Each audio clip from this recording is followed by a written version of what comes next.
va falloir que j'actualise mes informations. Parce que jusqu'à hier, par exemple, c'est vrai que j'étais au courant de beaucoup de choses. Probable reconduction de 6 à 7 ministres. Et même ça m'a amené à me poser beaucoup de questions. Ouais. Et je me pose la même question que Marouane vient de se poser tout à l'heure. Alors, si on savait qu'on avait besoin de ces gens-là, si on savait qu'ils n'étaient pas tous faits pour la poubelle, alors pourquoi prendre un décret aussi violent et brutal contre des gens dont vous allez solliciter les services plus tard? Et tout ça, c'est la faute à Amara. C'est Amara qui est apparu, c'est lui qui a lu et c'est lui qui aurait conseillé. En tout cas, il a pesé dans la balance. Mais c'est le président qui signe. Oui, mais le président, c'est le parachèvement. C'est-à-dire que le travail est fait par son équipe technique. Comme ça, une décision comme ça, c'est pas forcément le président. C'est lui qui a la décision, c'est une décision politique au plus haut niveau. Non, permettez. Il va terminer là, savez bien. Après, je vous redonne la parole. Vous êtes dans une association, peut-être, c'est sûr. Vous êtes dans une organisation, vous êtes quelque part. Il y a les idées qui germent de partout. Et donc, il y a des puissants qui soutiennent. Et le chef est souvent balancé, est souvent du côté de l'entourage ou des gens qui marmonnent dans l'oreille et qui sont très puissants. Voilà, donc c'est toujours comme ça. Il y a un problème qui est posé. Il y a tout le monde qui se retrouve autour du chef et chacun donne son avis.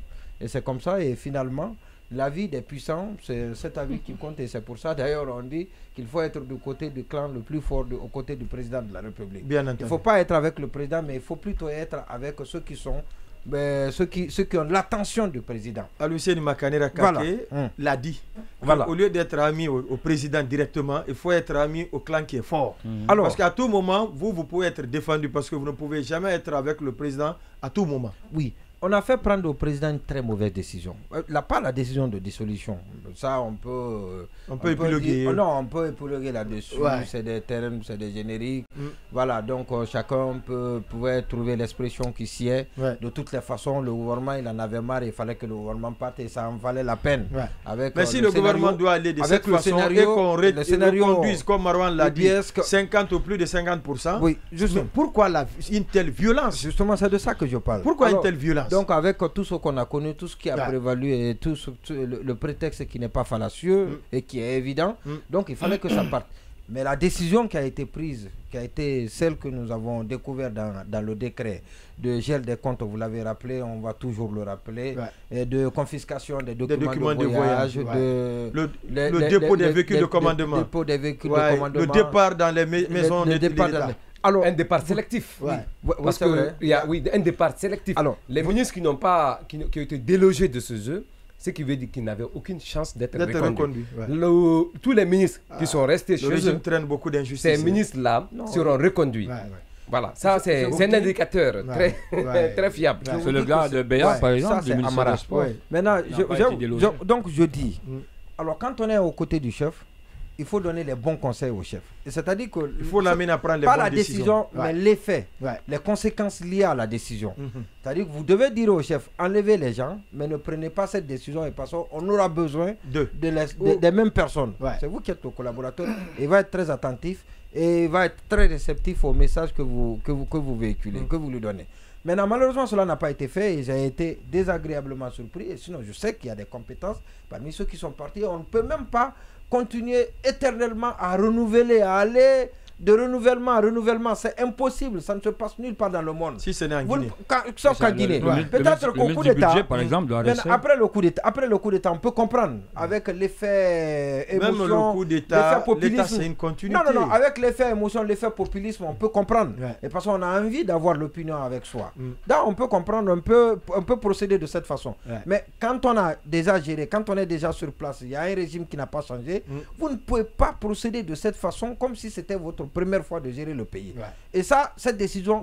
Ou que vous commencez un second mandat. Ou que vous commencez, voilà, justement. Et même quand on commence un second mandat, vous ne pouvez pas balayer tout le monde. Vous ne pouvez pas renvoyer. Je n'ai vu ça nulle part dans le monde entier. Et ça, on s'est rendu compte que ça a été une grosse erreur. Comment on l'a corrigé? Et c'est cette injustice-là qui va les rattraper. Et parce que des gens depuis 2021 ont leur compte gelé, les documents de voyage confisqués, qui sont sous contrôle judiciaire. En principe, eux aussi qui ont quitté devaient être sous contrôle judiciaire et parce que la procédure elle est la même. Maintenant, ils vont être réhabilités sous quelle base? On ne sait pas. Et parce qu'ils ont été reconduits, ou bien de toutes les façons, la reconduction est une tacite, comme on appelle, levée de toutes les différents interdits. Ça, c'est très grave, c'est déjà une très grosse erreur et cela est révélateur de la pauvreté des conseils, des bons conseils autour du président de la République. Et ça, le premier à être incriminé, c'est Amara, qui est aujourd'hui l'homme le plus puissant, l'homme le plus fort et qui a le contrôle, bien évidemment, de tout ce maillage. Maintenant, par rapport à la durée, il y a quelqu'un qui a dit, et c'est ce qui m'étonne, si vous avez décidé de reprendre des gens, c'est que vous n'êtes plus en déficit de ressources. Oui, c'est vrai. Vous avez 2, 3, 4, 5 personnes. Une semaine, quand on a géré un pays pendant 2-3 ans, mais sincèrement, vous ne devez pas manquer le vivier, il doit exister. On vous remonte des rapports, vous connaissez tous les cadres, dans tous les départements. Que ce soit vous rencontrez au moins une fois dans le mois, ou bien une fois en 2 ou 3 mois, les cadres dans les différents services. Vous dirigez, vous présidez à certaines organisations, à certaines réunions. Donc, vous connaissez les cadres dans les différents départements et ailleurs. Vous avez entendu, vous avez vu beaucoup de choses. 2 ans, c'est pas peu. C'est le délai d'une transition. Normal. Et donc, d'une transition. Normal. Et maintenant que vous, 2 ans après, que vous soyez encore en train de chercher des gens, une semaine dans le tâtonnement. Non. Et il ne faut pas s'attendre aussi que le Premier ministre, ce n'est pas que dans un régime militaire, et même dans un régime normal, le président, c'est lui qui décide. C'est lui qui décide. C'est lui qui propose. Le Premier ministre à force de proposition, le président à force de décision. Et dans la plupart des cas, le dernier gouvernement formé par Emmanuel Macron, le dernier gouvernement en France à sa tête, Gabriel Attal, il a très peu, il n'a pas plus de 2 personnes qu'il a lui-même démarché et qu'il a fait venir dans le gouvernement. Tout le reste, c'est Macron. D'accord. C'est Macron qui a décidé de la. Vous voulez placer un mot, on va aller au deuxième sujet. Oui. Monima disait tout à l'heure, quand on est conseiller auprès du chef, il faut donner de bons conseils. J'ajoute à cela que quand on est chef, il faut savoir s'entourer de bons conseillers. Et je dis aussi, un chef ne se fie pas. Il a dit tout à l'heure qu'il a la possibilité, la latitude de rencontrer plusieurs cadres. Je suis d'accord avec lui. Mais en 2 ans, on a aussi la latitude de disposer de canaux d'information qui vous permettent de vous libérer, de ne pas être prisonnier que des conseils de vos conseillers qui sont prodigués par vos conseillers. Et qui ne vous disent que ce que vous voulez entendre très certainement. Maintenant, si l'information de Marouane se confirme, à savoir que les gens ont prêté serment. Alors moi j'interroge la chronologie des événements. C'est-à-dire, ils prêtent serment avant l'annonce solennelle, l'annonce officielle de leur nomination. Je m'interroge, je ne sais pas ce que... Il y aura 2 prestations de serment peut-être. Avant c'est comme ça. Non, disons, je pense que d'autres... Ils ont l'habitude de prester... À la télé, c'est après leur nomination. Je ne dis pas c'est déjà enregistré. Le cas de Baouri. Non, attention. C'est le PAD. Non, attention. On juge l'information par l'instantanéité. On dit que Baouri, il a été nommé, ensuite il a prêté serment. Alors que on sait que la nomination, il a prêté un peu plus avant. C'est un PAD. Voilà, c'est un enregistrement déjà fait. Permettez. Allez-y, vous interrogez la chronologie. Vous êtes à ce niveau, vous et moi, c'est quand le décret passera à la télé qu'on va suivre les différentes prestations. Que les gens ont été nommés. Je ne sais pas si je suis d'accord avec vous. Et du coup, ça veut dire qu'ils ne peuvent être nommés éventuellement qu'aujourd'hui. Lui, il nous apprend qu'ils ont prêté serment hier. Donc, j'interroge cette chronologie. Ils sont nommés déjà. Donc, j'interroge cette chronologie. Demandez aux gens qui étaient dans Kaloum. Ils vous feront comprendre l'ambiance qui régnait autour du palais. Non, je ne dis pas que non. Je ne dis pas que ce n'est pas ça. Je ne dis pas que ce n'est pas ça. Oui, mais ce qu'il dit, ça a du sens à tel enseigne que dès que le décret de nomination passe, tout de suite après, on annonce les enregistrements de prestations. Alors, donc ça sous-entend que ce sont des éléments déjà enregistrés et gardés. Ce sont des PAD, oui.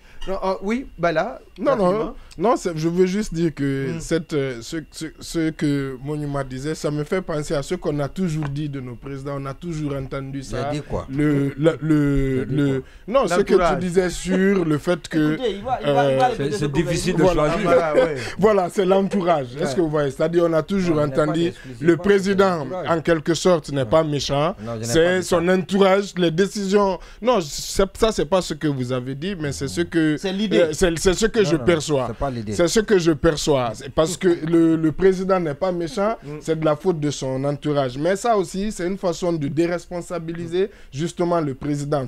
Si j'insiste sur le fait que c'est le président qui signe le décret de révocation, par exemple, d'un gouvernement ou de nomination d'un gouvernement, y compris donc de ses conseillers, c'est lui qui doit la signature, ça veut dire avant tout endosser l'entière responsabilité. Et le petit détail aussi, c'est la dissolution, comme Monima l'a dit, ce n'est pas ce qui est grave, ce sont les mesures. Alors, ces mesures n'ont pas été annoncées par le général Amara, par exemple. Ces mesures ont été annoncées par le chef d'état-major via un communiqué du CNRD.